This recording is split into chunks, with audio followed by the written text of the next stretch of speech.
Shalom, peace and blessings. Welcome to the Fourth Angels Learning Center. I want to thank you guys for tuning in. Today, I want to address a question.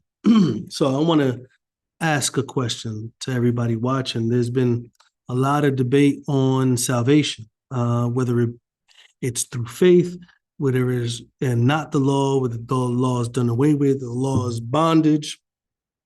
And then there's the other side of that conversation where the law is salvation. Like, to be saved is to keep the law. To enter into a covenant, you have to keep the law.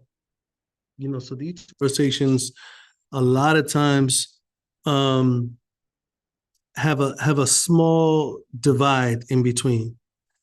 And I want to see if I can harmonize these two spectrums and bring them into a correct perspective. So the law cannot save anyone, right? So let's look at a few verses.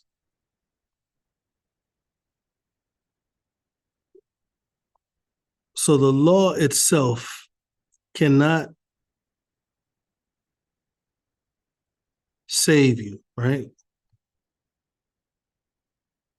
In Romans 8, verse 3, it says, "For what the law could not do, in that it was weak through the flesh, Elohim sent his own son in the likeness of sinful flesh, and for sin condemned sin in the flesh, that the righteousness of the law might be fulfilled in us, who walk not after the flesh, but after the Spirit," right?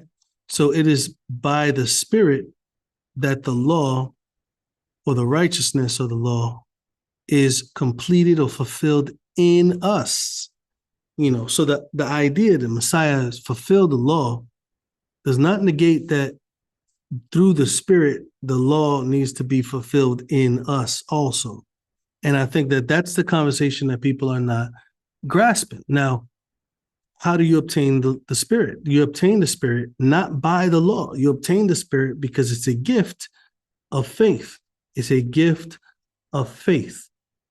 The gift of the Spirit is to enable you to not only be cleansed of the iniquity that you've performed, but to cause you to walk and fulfill the righteousness of the law, right? So a lot of times we don't talk about that because that word fulfill automatically brings our mind to the death of Messiah. This has nothing to do with the death of Messiah. That word fulfill is talking about you. The righteousness of the law might be fulfilled in us. So what did he make us free from? The law of sin and death. What's the law of sin and death that Paul is referring to? Well, Romans 7 explain it, and it says this. He says, "I delight in the law of Elohim after the inward man, but I see another law," right? So this is not going to be the same as the law of Elohim, okay? "I see another law in my body, warring against the law of my mind, bringing me into captivity to the law of sin, which is in my body." In my flesh, there is a law of nature, a sinful nature, and the laws of that nature is to captivate my mind, to obtain my cravings and my urges and all of these things, to plan and to think out how can I obtain my own pleasure, my own desire, and things like that. This is what this captivity is warring against, the law of Yah.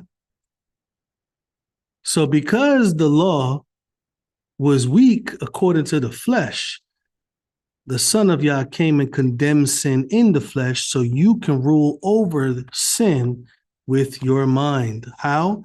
By allowing the righteousness of the law to be fulfilled in you through the gift of the Ruach, or the Spirit. Let me show you a verse in Ezekiel that also confirms this idea. Ezekiel chapter 36, that the Spirit enables the person to walk according to the law, to fulfill the righteousness of the law in you after you are cleansed from your sin. Ezekiel 36, looking at verse 20, let's see. 25. So look at what it says. Then I will sprinkle clean water upon you, and you shall be clean from all your filthiness. From all your idols will I cleanse you. A new heart will I give you. A new spirit will I put within you.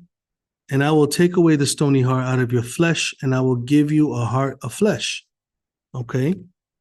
And I will put my spirit, the gift of the spirit, within you, and cause you, enable you, right, to walk in my statutes, and you shall keep my judgments and do them. So again, the law is not giving you salvation and deliverance, but the forgiveness of your sins and filthiness, the enablement by Yah's spirit is what's allowing you freedom from disobedience so you can walk according to Yah's word, so you can walk in righteousness, so the righteousness of the law could be fulfilled in you. This is how you obtain the gift by faith, and then you receive the gift of the Spirit, which will enable you then to keep Yah's law. The law is not giving you the Spirit.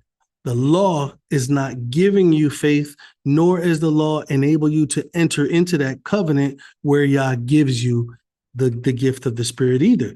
The law is simply knowledge. Romans chapter 3.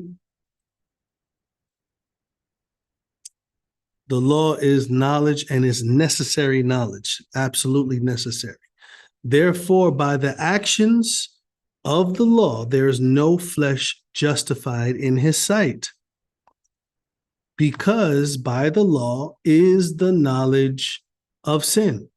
The knowledge of sin don't make me righteous in his sight. The knowledge of sin allows me to recognize that I need to go to Yah. So does the law save you? No. Are you saved by faith? Yes. Saved from what? Saved from the captivity of your flesh so you can serve Yah. How do you serve Yah? He gives you his spirit and enables you to walk according to his statutes, judgments, and commandments. So we see the harmonizing aspect of faith alone initiates the enablement to keep the commandments. Now, does keeping the commandments save you? No. Keeping the commandments does not save you. Keeping the commandments keeps you safe.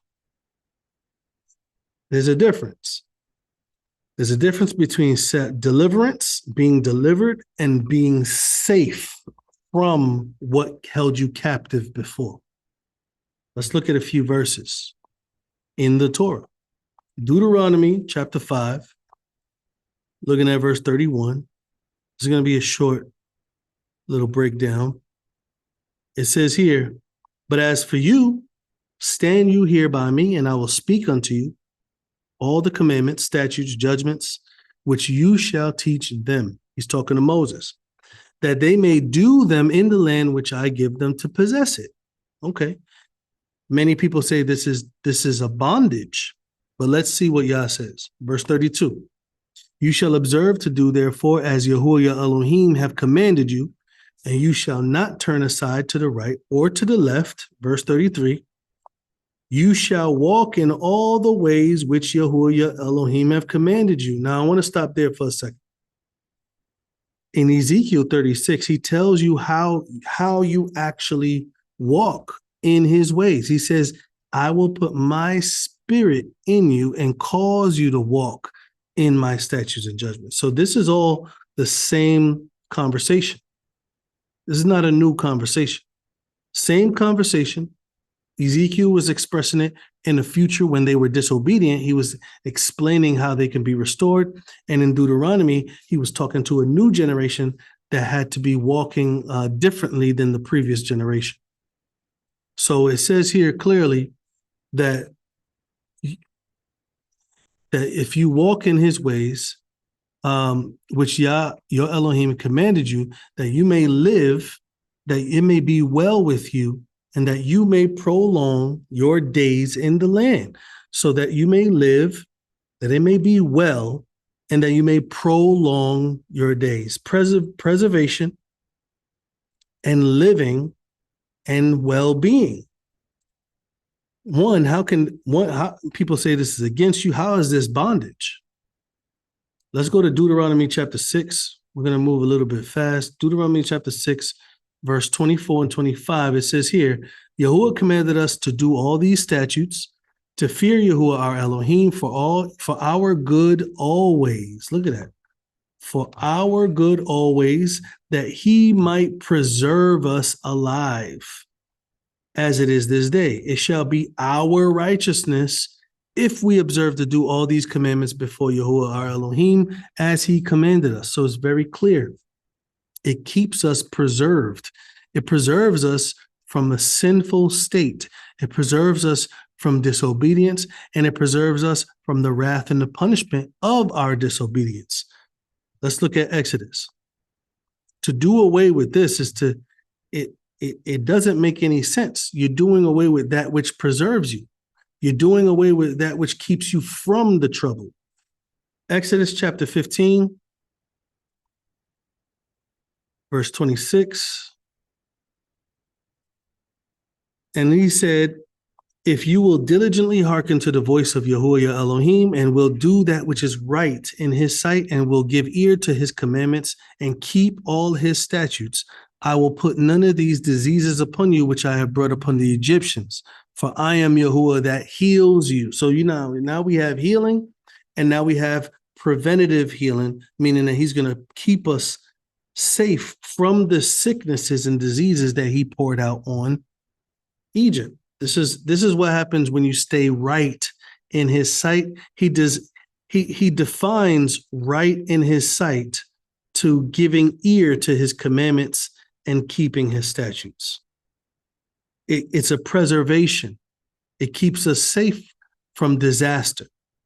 It doesn't save us from disaster. It keeps us safe. Faith saves us. Faith delivers us. Belief, trust saves us. This is very important to understand. These two elements harmonize together, but one has to go before the other. You do not keep the commandments before you have faith. Let's go to Leviticus. We're gonna jump around the Torah a little bit. Leviticus chapter 26. This whole chapter is pretty important in regards to disobedience, in regards to preserving, being preserved. It says here, if you despise my statutes, and if your soul despise my judgments, so that you will not do all my commandments, but you break my covenant, I will do this unto you. You see that? So he's talking about having to punish because of the moving away of his commandments. If you walk contrary to me and hearken not unto me, I will bring 7 times more plagues upon you according to your sins. This is a judgment that he brings upon you because you move away from his law. You see what I'm saying? I will have walked contrary unto them and have brought them into the land of their enemies. And if their uncircumcised hearts be humbled, and they then accept their punishment of their iniquity, then I'll remember the covenant. You see, he didn't say if you keep my commandments. He says if your heart is humbled and you come to Yah, if your uncircumcised hearts be humbled, and you accept the punishment as a mature person, you deserve this. He's going to remember the covenant with Jacob, with Isaac, and with Abraham, and he's going to remember the land. And it talks about restoration after that. It's all about owning up responsibility. But what does keeping the commandment? It preserves you from having to deal with all of these different disciplines and punishments and things like that. Even natural consequences. Many people can see that scientifically, real science, looking at the natural and seeing that there's a natural consequence for going outside of the realm of how things work. if you move outside of the realm of how things need to be preserved by staying in line according to the way the instructions are supposed to be, meaning like the way things are supposed to be. Like, there's so many different things. If you eat disgustingly fatty foods and all of these different things, then your organs will feel the effects. Your blood becomes toxic. Your heart becomes clogged with cholesterol and all these different things. Your liver could fail based off of how you drink. So based off of the natural laws, the way that your body functions is the instructions. It has to be clean. Your body has to remain clean. So in order to remain clean, I must eat clean things, right? But if I eat dirty things, then there's a consequence. There's a result. There's a cause and effect. And so Deuteronomy chapter 10, looking at verse 13, it says here, to keep the commandments of Yahuwah and his statutes, which I command you this day for your good. Chapter 11, looking at verse 22, it says here, for if you shall diligently keep all these commandments, which I command you to do them, to love Yahuwah your Elohim, to walk in all his ways, to cleave unto him, then Yahuwah will drive out all these nations from before you. So you see, the stipulations is very important.